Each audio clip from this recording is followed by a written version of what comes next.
레갑이라는 사람이 낯설지 않겠지만 또 성경을 자주 읽지 않으시는 분들은 처음 들어보는 또 이름이라고 생각될지도 모르겠습니다. 레갑 가문. 레갑 가문. 레갑이라는 이름 대신에 여러분의 이름을 한번 넣어보시기 바랍니다. 아무개의 가문. 오늘 이 말씀을 제목 삼아서 하나님의 말씀을 전하고자 합니다. 이런 말이 있습니다. 군중은 사람들이 많이 모이면 그 거짓을 일삼게 마련이고, 사람이 많으면 많을수록 진실은 그만큼 줄어든다, 그런 말이 있습니다. 사람이 많으면 거짓이 많고 진실은 자꾸 줄어든다, 이런 말이죠. 언행일치라는 문제는 말씀과 행함이 하나가 되는 그 문제는 사람의 수에 좌우되는 것이 아니죠. 오히려 사람이 적을 때에 언행일치가 되기가 쉽습니다. 예컨대 어떤 정치인이 우리 대한민국의 5천만 명의 국민들에게 약속을 했다. 그것이 잘 지켜질지, 아니면 친구 사이에, 두 사람 친구 사이에 약속한 것이 잘 지켜질지, 대답은 뻔합니다. 사람이 많다고 해서 언행일치가 강화되는 것은 아닙니다. 오히려 적은 수가 약속을 지키기도 더 잘하고 언행이 일치하기가 쉽다는 것이죠. 그럼에도 불구하고 우리는 이 숫자라고 하는 노름에 놀아나기가 쉽습니다. 그리고 숫자 때문에 일희일비할 때가 많이 있습니다. 예컨대 어떤 책이 100만 부가 팔렸다, 1000부가 팔렸다, 이렇게 하면 우리는 책을 읽어보지도 않고 100만 부가 팔린 책이 더 훌륭한 책이고 좋은 책일 것이다, 이렇게 단정을 합니다. 정말 그럴까요? 정말 그럴까요? 100만 명이 읽고 가십거리로, 유머거리로, 우스갯거리로 흘려넘길 수가 있고, 1000명이 읽고 삶이 변화될 수도 있는 것입니다. 어느 것이 더 중요한 책일까요? 어느 것이 더 가치 있는 책일까요? 10,000명이 모이는 교회와 100명이 모이는 교회가 있을 때 우리는 흔히 10,000명이 모이는 교회가 더 좋은 교회다, 이렇게 생각하기가 쉽죠. 정말 그럴까요? 하나님이 보시기에도 그럴까요? 우리는 여전히 이렇게 대중의 인정을 신임장처럼 생각을 하기 쉽습니다. 많은 사람이 가는 길이 옳고 적은 사람이 가는 길은 그르다. 많은 것, 큰 것이 좋고 적은 것, 작은 것은 좋지 않다. 이런 사고에 물들어 살아가고 있습니다. 군중이라고 하는 것은 우리를 방관자로 만들기가 쉽습니다. 5천만 명 중에 한 명이다 그러면 우리는 우리 자신의 정체성이나 소중함을 그냥 잃어버립니다. 그리고 5천만 명이 다 쓰고 있다 그러면 우리는 무조건 삽니다. 나도 사야 되는 것처럼 느낍니다. 그래서 군중은 우리를 구경꾼으로, 소비자로 만들어버립니다. 아무 생각도 없이 말이죠. 그래서 사람들이 많이 가는 곳에, 많은 사람들이 생각하는 방식대로, 많은 사람들이 살아가는 태도처럼 그렇게 우리도 따라가는 것이 우리의 모습이 아닌가, 그런 생각을 합니다. 예레미야, 그는 군중을 대상으로 살았습니다. 군중 속에서 파묻혀 살았고요, 도시의 거리를 걸어다니며 많은 사람들과 부딪혔습니다. 종종 성전 마당에서, 성전 안에서 집회도 가졌습니다. 그러나 예레미야는 군중 속에 있으면서도 군중에 함몰되지 않고 군중에 의해서 좌지우지되지 않았습니다. 군중들이 그의 메시지를 좌지우지하지 못했고 그의 가치관을 형성하지도 못했습니다. 그의 메시지나 그의 삶의 방식은 군중들에 의해서 이루어진 것이 아닙니다. 그리고 군중들의 입맛에 맞춘 것도 아닙니다. 사람들이 좋아하는 메시지를 전한 것이 아니고 사람들 귀에 듣기에 좋은 말을 전한 것도 아닙니다. 예레미야의 메시지와 행동은 철저하게 하나님께 초점이 맞춰져 있었고 하나님께서 결정하신 것을 전달할 뿐이었습니다. 예레미야는 군중의 귀를 기울인 것이 아니라 하나님께 귀를 기울였습니다. 그리고 하나님의 말씀을 열정을 품고 오랫동안 묵상했습니다. 예레미야의 삶과 그의 삶의 방식이, 그의 메시지가 하나님의 뜻을 오롯이 전할 수 있었던 비결이 있다면 예레미야가 하나님의 말씀을 날마다 깊이 있게 묵상하고 그것을 내면화시켰기 때문입니다. 이 내적인 훈련, 그것이 예레미야로 하여금 온전하게 하나님과 친밀한 교제를 갖게 했다는 것이죠.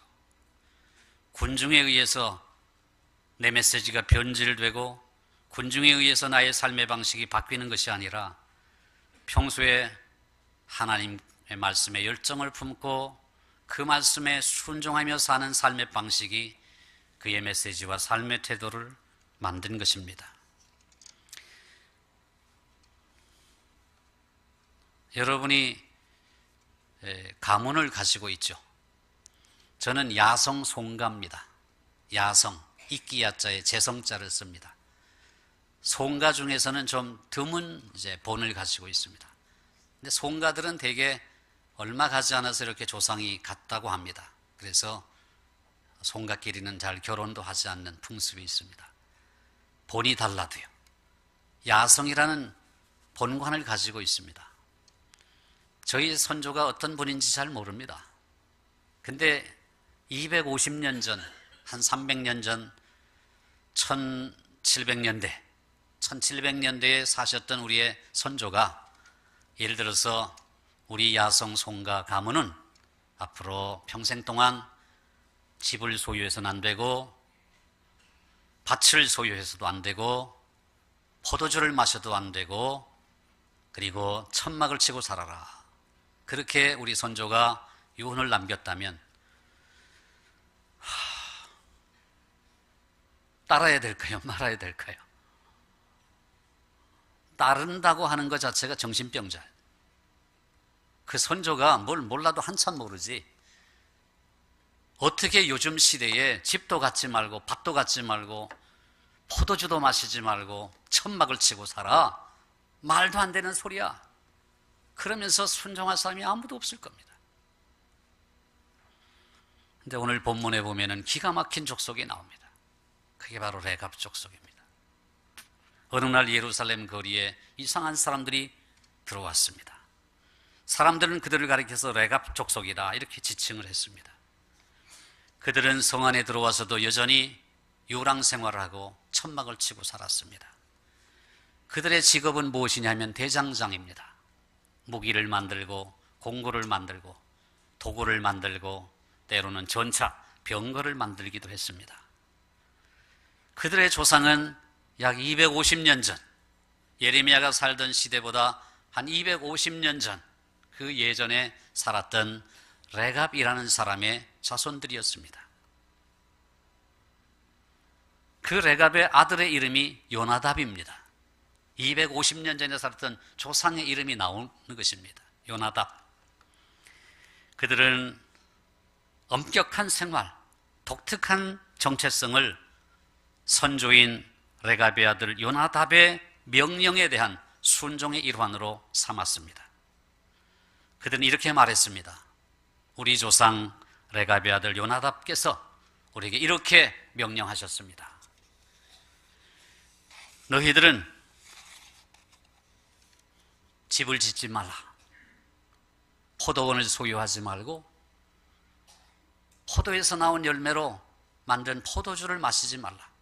너희들은 천막을 치고 유랑 생활을 하거라. 이렇게 명령하셔서 우리는 그 조상님의 명령을 따라서 지금까지 그렇게 순종하며 살고 있습니다. 그들은 방종한 입술은 배를 침몰시킨다고 하는 그런 격언대로 입에 알코올을 대지 않았습니다. 그런 그들이 바벨론의 침공으로 인하여 나라가 위태로울 때에 예루살렘 성 안으로 들어와서 거주하게 되었습니다. 그들은 사람들의 눈에 쉽게 띄는 그야말로 별종들이었습니다. 그래서 그들의 일거수일투족이 사람들의 관심의 대상이 사람들의 입에서 회자되었습니다. 야야, 레갑 족속 알아? 레갑 사람들 말이야. 그 사람들 참 이상한 사람이야. 요즘 시대에 천막을 치고 살아. 밭도 없어. 포도주도 안 마신대. 왜 그런지 알아? 그들의 선조가 그렇게 말했다나? 그게 그들에게 내린 명령이래. 250년 전 선조가 말이야. 고리타분하지 않아? 이렇게 사람들은 그들을 가십거리로 삼았습니다. 그러나 그것과 상관없이 레갑 족속은 조상들이 준 명령 그대로 250년 동안 지켜오고 행한 것입니다. 그런데 하나님께서 예레미야에게 명령을 내리시죠. 무슨 명령입니까? 너는 레갑 사람들을 찾아가서 그들에게 말하고 그들을 여호와의 성전에 데려다가 어느 한 방으로 안내를 하여 그들에게 포도주를 마시게 하라. 하나님의 명령이 예레미야에게 떨어진 것입니다. 레갑 족속이 포도주를 입에 대지 않는다는 것은 삼척동자도 아는 사실입니다. 키가 90cm밖에 안 되는 어린아이도 다 안다 그 말입니다.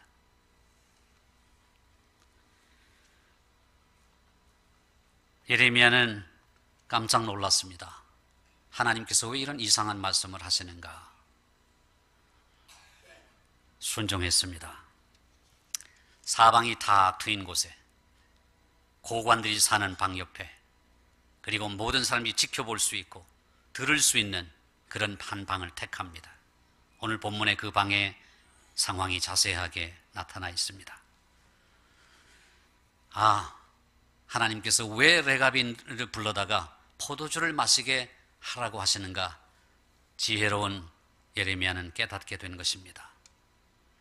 평범한 사람들, 그저 일상적인 사람들, 그저 세상 사람이 볼 때 별 볼 일 없는 사람들도 저렇게 조상이 준 명령에 따라서 절도 있게, 그리고 품위 있게, 그리고 위엄 있게, 지조 있게 살아가고 있다는 사실을 하나님께서 표본으로 보여주시려고 하시는구나 하는 사실을 깨닫게 된 것입니다. 예레미야의 초대를 받았습니다. 레갑인들이 함께 식탁에 둘러앉았습니다. 몇 명이 모였는지는 모르지만 그 방의 규모로 봐서는 대략 15명에서 20명가량 모였던 것으로 짐작이 갑니다. 사람들의 앞에는 포도주 잔이 놓여 있었습니다. 아주 멋진 포도주가 예레미야 손에 들려졌습니다. 예레미야가 잔을 따릅니다. 모든 사람에게 한 잔씩 돌립니다. 예레미야가 잔을 높이 들면서 자, 레갑 사람 여러분들 저와 함께 건배합시다. 건배! 어떻게 됐을까요? 레갑인들이 어떻게 했을까요? 친절한 호스트 예레미야, 하나님의 사람 예레미야, 권위 있고 위엄 있고 품위 있는 예레미야, 하나님의 말씀 권위가 충만한 예레미야가 건배를 외치니까 자신들이 지켜오던 규율, 자신들이 지켜오던 전통, 자신들이 지켜오던 품위 잠깐만 버리고 우리를 저렇게 친절하게 환대해주고 우리를 축복해주는 하나님의 대선지자 예레미야 앞에서 잠깐만 타협하자. 자, 우리도 같이 건배. 이렇게 하지 않았죠. 그렇게 하지 않았죠. 그들은 이렇게 대답했습니다. 예레미야의 예상대로입니다. 선지자님, 아시다시피 우리는 포도주를 마시지 않습니다. 우리 조상 레갑의 아들 요나답께서 우리 자손들에게 이렇게 명령하셨습니다. 너희는 포도주를 마시지 말아라. 250년 전, 250년 전, 무려 250년 전 우리의 조상 레갑의 아들 요나답께서 우리 후손들에게 너희들은 포도주를 마시지 말아라, 이 명령을 주셨습니다. 우리는 그것을 하나님의 명령처럼 여기고 지금까지 소중하게 지켜왔습니다. 말이 됩니까? 말이 됩니까? 그들의 태도가 이해가 되십니까? 레갑 사람들은 군중의 요구에 맞춰 산 것도 아니고 그 시대의 풍조에 맞춰 산 것도 아니고 사람의 체면 때문에 거기에 맞춰서 산 것도 아니고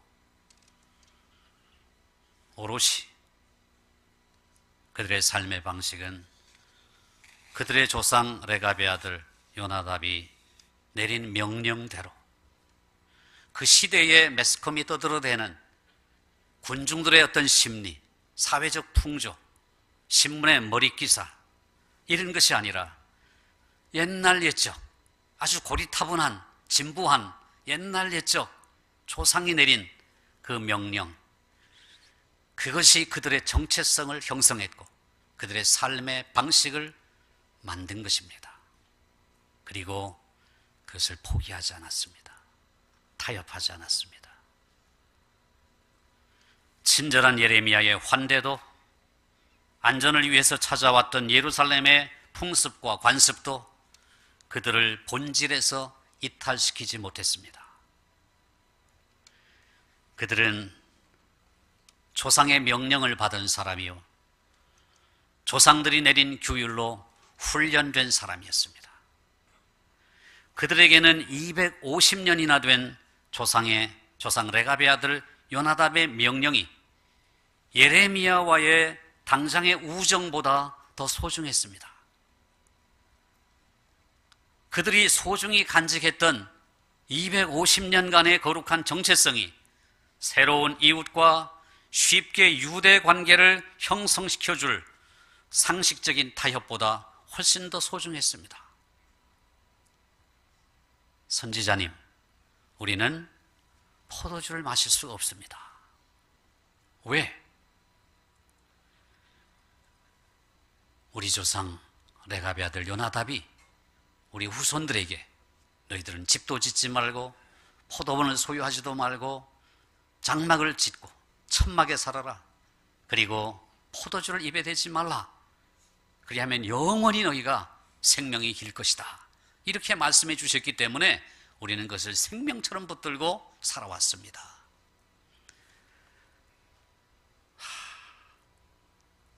여러분, 어떻게 하면 그렇게 살 수 있을까요?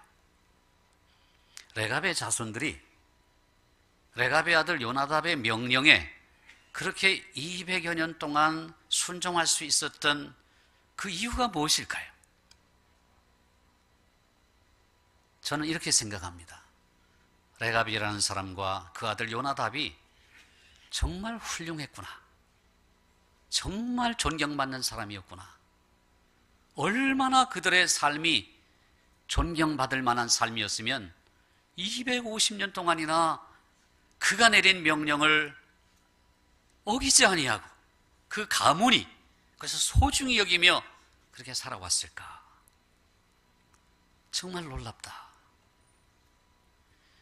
예레미야는 그들이 포도주를 거부하는 그 모습을 통해서 설교의 재료를 찾았습니다. 그리고 하나님의 말씀을 전했습니다.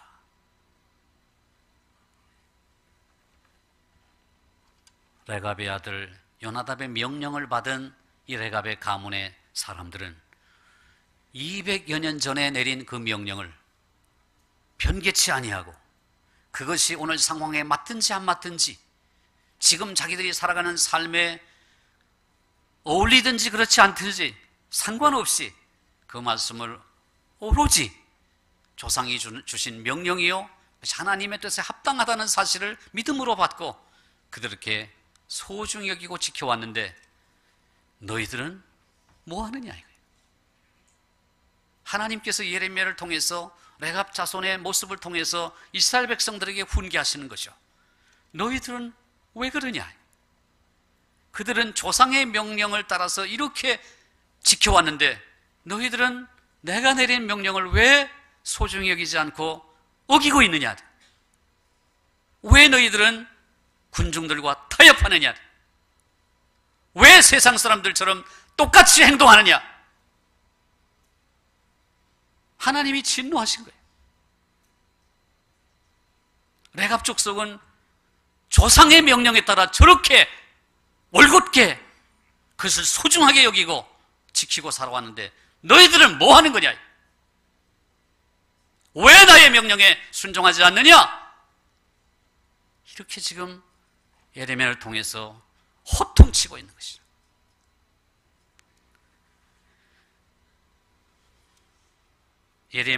예레미야 선지자의 메시지의 핵심은 이것입니다. 레갑 족속의 자손들이 특별한 사람 아니라는 거예요.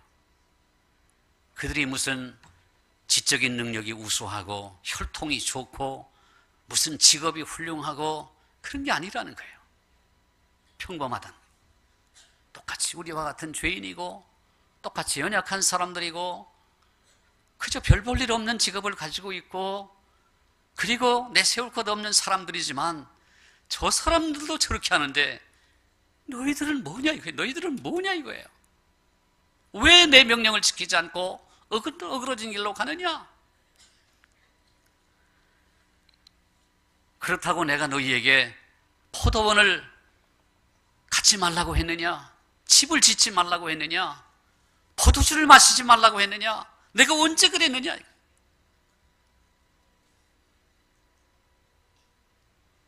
그런 명령을 내린 적은 없다 이거예요. 그런데 레갑 족속들은 정말 우리가 상식적으로 생각할 때에 도저히 순종할 수 없는 그런 명령이잖아요. 그것도 하나님이 내리신 명령도 아니고 조상이 내린 명령이란 말이에요. 너와 너의 후손들, 너의 가문, 우리 가문은 절대로 집을 짓지 말고 집을 소유하지 말고 천막 치고 살아라. 아파트를 한 채 두 채 사지 말고 천막 치고 살아라. 포도주를 마시지 말고 물만 마시고 살아라. 땅을 소유하지 말라. 되지도 않는 명령 아닙니까? 순종할 수 없는 명령 아닙니까? 그런데 레갑 족속들은 저렇게 순전하게 조상의 명령을 받아서 저렇게 순종하며 잘 살고 있는데 너희들은 뭐냐 이거예요. 너희들은 뭐냐 이거예요. 내가 언제 그런 명령을 내렸느냐? 천막 치고 살라고 했냐 내가? 밭을 소유하지 말라고 했느냐? 포도주를 마시지 말라고 했느냐? 그러지 않았는데 내가 너에게 권한 것은 뭐냐? 예배 잘 드리는 것, 하나님을 공경하는 것, 이웃을 사랑하는 것. 그래 내가 다 주었는데 11조 내는 것, 기도 생활하는 것, 어려운 사람 돌보는 것, 가난한 사람 돕는 것, 하나님의 의를 따라 사는 것, 그것을 원하지 않았느냐? 그런데 너희들은 뭐냐 이거예요.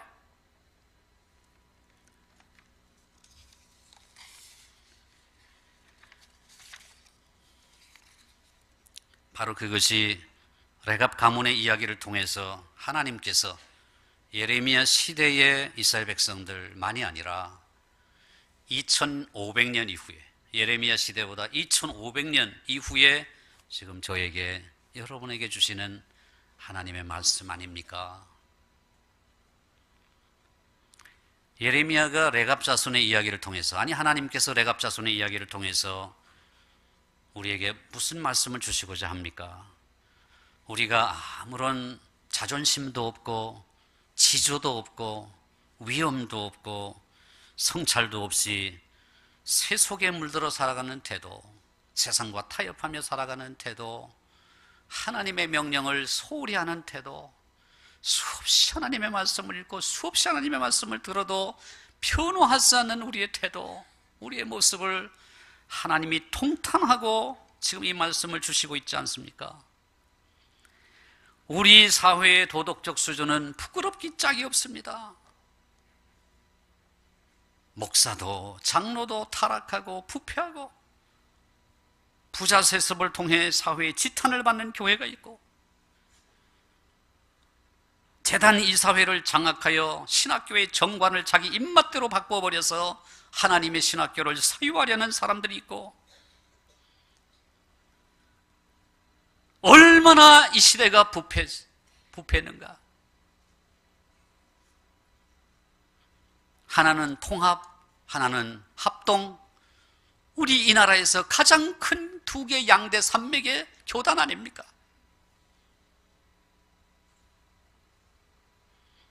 오죽 답답했으면 학생들이 수업을 거부하고 신학교를 바로잡아야 된다고, 총신은 죽었다고, 총신을 살려야 되겠다고, 졸업을 거부하고, 졸업을 못해도 좋으니 이 학교를 바로잡아야 되겠다고 오죽했으면 학생들이 그렇게 나서겠습니까?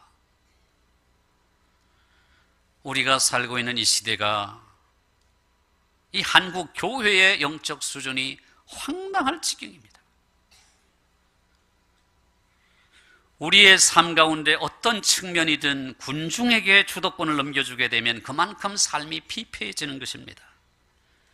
여러분, 군중의 크기가 크면 클수록 우리의 삶은 더욱 왜소해진다는 사실을 알고 계시죠? 100명 중에 한 명의 의미와 5천만 명 중에 한 명의 의미는 다른 것입니다. 5천만 명 중에 한 명은 에이구, 나 하나가 무슨 힘이 있어? 나 혼자 아무리 좋은 말 해도 누가 들어?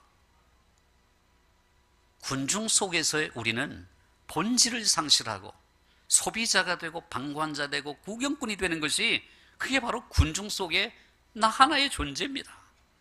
군중 속에서 송준인 목사는 한 명이라는 숫자밖에 안 되는 겁니다. 그래서 그런 좌절이 생기는 거죠. 내가 해서 못하냐? 내가 그런다고 해서 사회가 개혁되냐? 그것이 군중 속에서 본질을 잃어버리는 우리 삶의 모습인 것입니다. 여러분, 로마의 원로인 플리니라고 하는 분은 이렇게 말했습니다. 로마인들이 아름다운 건물을 지을 수 없게 되었을 때에 큰 건물을 짓기 시작했다. 아름다운 건물을 지을 수 없게 되었을 때에 그들의 능력이 그걸 지을 수가 없는 거예요. 그럴 때 큰 건물을 짓기 시작했다.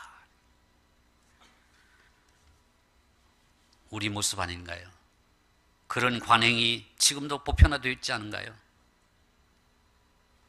아기자기하고 오목조목하고 아름다운 것을 지을 수가 없으니까 허우대만 멀쩡하게 크기만 크게 해서 세부적인 치부를 가리는 것입니다.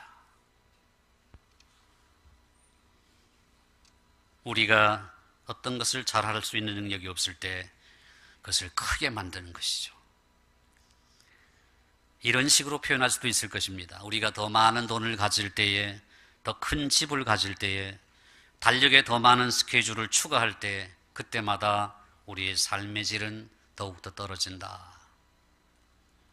그와 반대로 우리가 군중에게 내어준 삶을 회수하고 우리를 향하신 하나님의 부르심에 응답할 때 우리는 더욱더 본연의 모습, 나의 하나님의 자녀로서의 정체성, 그 그리스도인의 본질을 되찾게 된다 하는 것입니다. 우리가 군중의 습관을 거부하고 내면의 훈련, 믿음의 훈련을 쌓을 때마다 우리는 좀 더 생명력 있는 삶을 누리게 되는 것입니다. 레갑 가문의 이야기, 지금부터 2500년이 아니라 2750년 전, 그때부터 계속된 그 레갑 가문의 이야기가 오늘 우리에게 설득력 있게 들리는 이유는 무엇일까요? 세월이 흘러서 앞으로 250년 후에 우리의 가문도 이런 평가를 받을 수 있을까요? 군중들 속에서 체면 때문에 신앙의 지조를 버리는 경우가 얼마나 많습니까? 분위기에 휩쓸려 가지고 다들 하니까 나 하나 빠지면 얼마나 분위기가 어색해질까? 신앙의 지조를 버려버립니다. 아니요, 어쩌면 버릴 지조도 없습니다. 그냥 군중 속에서 아무 갈등도 없이 그냥 그렇게 살아갑니다. 그게 우리의 모습 아닌가요? 한잔하지. 외갑 가문의 사람들처럼 그렇게 말할 수 있나요? 저는 포도주를 마시지 않습니다. 술 얘기가 아닙니다. 이게 포도주 얘기가 아닙니다. 우리에게 레갑 가문의 이야기는 그저 흘러 지나가는, 스쳐 지나가는 흥밋거리가 아닙니다. 아, 그런 괴짜들도 있었어. 괴짜들 얘기가 아닙니다. 우리와 똑같은 사람들의 얘기예요. 똑같은 가정의 얘기예요. 하나님의 명령을 그대로 순전한 마음으로 변개시키지 않고 군중들에 의해서 변화되는 게 아니라 초점을 하나님께만 맞추고 하나님이 기뻐하시는 삶의 방식으로 살아가려는 그 삶의 자세, 이걸 말하는 것이죠. 이 시간 성령님께서 우리 각자의 마음속에 또 우리 각 가문 속에 깊은 성찰과 깨달음을 주시기를 축원합니다. 오늘 본문을 끝까지 읽었어야 되는데 시간 관계상 10절에서 끊었습니다. 마지막 19절 말씀에 이런 말씀이 나옵니다. 레갑 가문의 그 올곧은 모습을 보고 하나님께서 이렇게 말씀하시죠. 그러므로 만군의 여호와 이스라엘의 하나님께서 이와 같이 말씀하시니라. 말씀이 무엇입니까? 레갑의 아들 요나답에게서 내 앞에 설 사람이 영원히 끊어지지 아니하리라.